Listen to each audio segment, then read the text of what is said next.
करवा रही जनता ही तो करवा रही है सरकार से।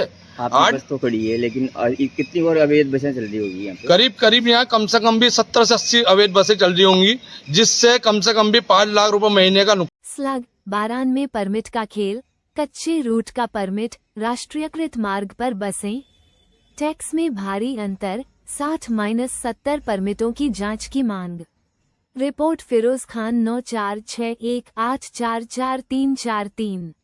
एनका बारान में बसों के परमिट और उनके संचालन को लेकर बड़ा सवाल खड़ा हुआ है।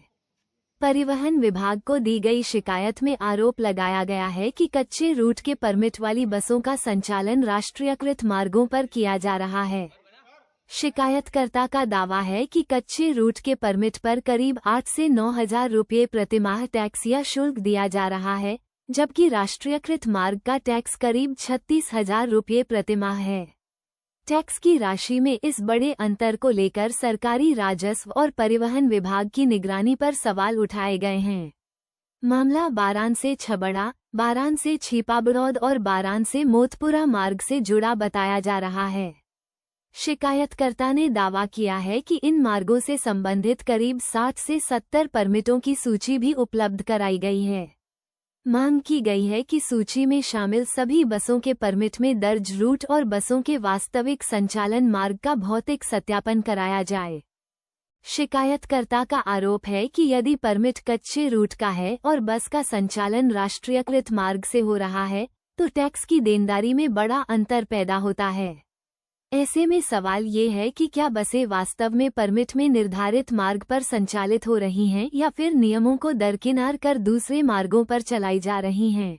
करवा रही जनता ही तो करवा रही है सरकार से। जमीनी जांच कराने की मांग भी की गई है। अवैध बसें चल रही होगी करीब यहाँ कम से कम भी 70 से 80 अवैध बसें चल रही होंगी, जिससे कम से कम भी 5 लाख रुपए महीने का बसों के वास्तविक संचालन मार्ग का सत्यापन कराया जा सकता है। इससे परमिट में दर्ज रूट और मौके पर बसों के संचालन की वास्तविक स्थिति सामने आ सकती है। शिकायत में करीब 20 वर्षों से संचालित बसों के पुराने रिकॉर्ड की जांच की मांग भी उठाई गई है।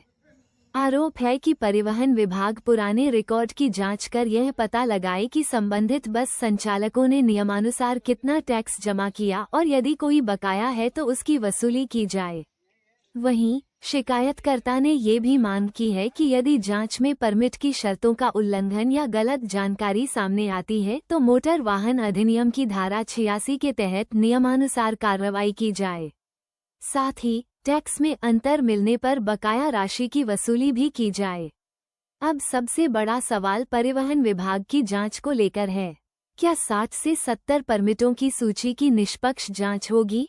क्या बसों के परमिट में दर्ज रूट और उनके वास्तविक संचालन मार्ग का मौके पर जाकर सत्यापन कराया जाएगा?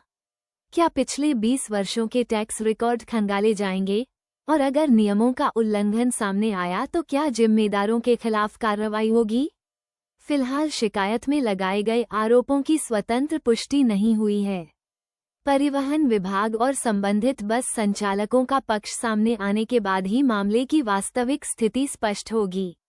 लेकिन शिकायत में उठाए गए सवालों ने बारान में बस परमिट व्यवस्था और सरकारी राजस्व की निगरानी पर जरूर सवाल खड़े कर दिए हैं। बाइट नौशिन, बस मालिक। से छबड़ा, 12 से छिपाबड़ौद तो 12 से मोटपुर जो परमिट है वो भी राष्ट्रीयकरण मार्ग पर ही है। ये जो गाड़ियाँ चल रही हैं वो गलत चल रही हैं। पर मैडम ने कितनी गाड़ियाँ चल रही? कम से कम भी 30 गाड़ियाँ चल रही हैं और टोटल परमिट 68 परमिट है यहाँ पर। मैंने उसकी ये कॉपी ले ली साहब, ये कॉपी है 68 परमिटों की जो मैं आपको दे दूंगा। 12 से छबड़ा, 12 से छिपाबड़ौद, 12 से मोटपुर जो गाड़ियाँ चल रही हैं वो राष्ट्रीयकरण मार्ग के परमिट नहीं है, वो है स्टेज कैरिज के परमिट।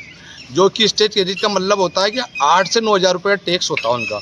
वो सरकार द्वारा जनता के लिए सुविधा होती है। वो अगर 12 से अटरू, कवाई, छबड़ा, छिपाबड़ौद जो गाड़ियाँ जा रही हैं कच्चे में होकर चल रही हैं, तो आप वहाँ के सरपंचों से मालूम करें, वहाँ की जनता से मालूम करें कि वो चली गई आज तक 20 साल में नहीं चली, तो वो राष्ट्रीयकरण मार्ग पर चल रही हैं तो उनका टैक्स 36,000 रुपये जो आल राजस्थान का टैक्स बनता है वो है।